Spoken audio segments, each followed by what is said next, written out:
بسم اللہ الرحمن الرحیم۔ تمام دوستوں کو السلام علیکم ورحمۃ اللہ وبرکاتہ۔ آج کی ویڈیو بہت اہمیت کی حامل ہونے والی ہے۔ آج کی ویڈیو میں ایک ایسا وظیفہ اور ایسا عمل بتاؤں گا جس پر میں خود بھی عمل کرتا ہوں اور مجھے الحمدللہ بہت فائدہ ہوا، اور میں نے سوچا کہ دوستوں کو بھی شیئر کر دیا جائے، کیونکہ آج کل جو ہے مہنگائی بہت زیادہ ہے اور ہر آدمی تنگ دستی کی زندگی گزار رہا ہے اور رزق کے معاملے میں بڑا پریشان ہے۔ تو میں نے سوچا اس حوالے سے ایک ویڈیو بنا کر وہ وظیفہ اور وہ عمل آپ کو شیئر کر دیا جائے۔ اور یہ انتہائی آسان وظیفہ ہے اور 100% جو ہے صحیح ہے اور مجرب ہے، اور علماء نے بھی یہ وظیفہ بتایا ہے۔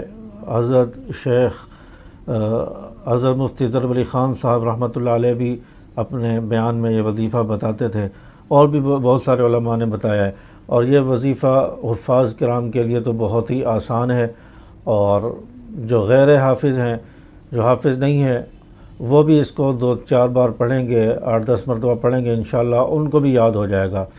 تو اس کے لیے پہلے تو یہ ضروری ہے کہ انسان نماز کا پابند ہونا چاہیے۔ نماز کی پابندی ضروری ہے، اور نماز کے بعد ہی وظائف کام کریں گے۔ اصل تو نماز ہے۔ نماز انسان 5 وقت کی پابندی سے پڑھے، اور اس کے بعد فجر کی نماز کے بعد وظیفہ پڑھنا ہے، اور وہ وظیفہ یہ ہے کہ سورۃ الشورى 25ویں پارے کی سورۃ شورى میں آیت نمبر 19، اللہ لطیف بعبادہ یرزق من یشاء وہو القوی العزیز، اس آیت کو 70 مرتبہ پڑھنا ہے۔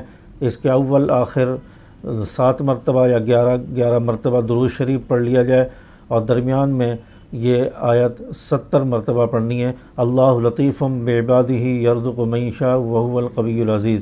فجر کی نماز پڑھنے کے بعد یہ عمل کرنا ہے۔ فجر کی نماز پڑھنے کے بعد اول آخر 7 مرتبہ یا 11 مرتبہ درود شریف پڑھ کر، اور درمیان میں یہ دعا پڑھنی ہے، اللہ لطیف بعبادہ یرزق من یشاء وہو القوی العزیز۔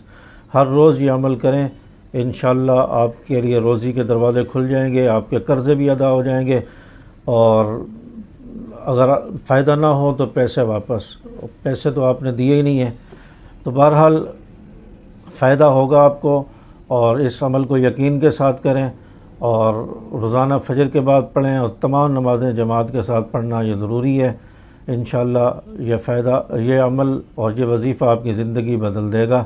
اللہ تبارک و تعالیٰ تمام دوستوں کے رزق، کاروبار، مال میں برکتیں عطا فرمائے، گھروں میں خیر و برکت عطا فرمائے۔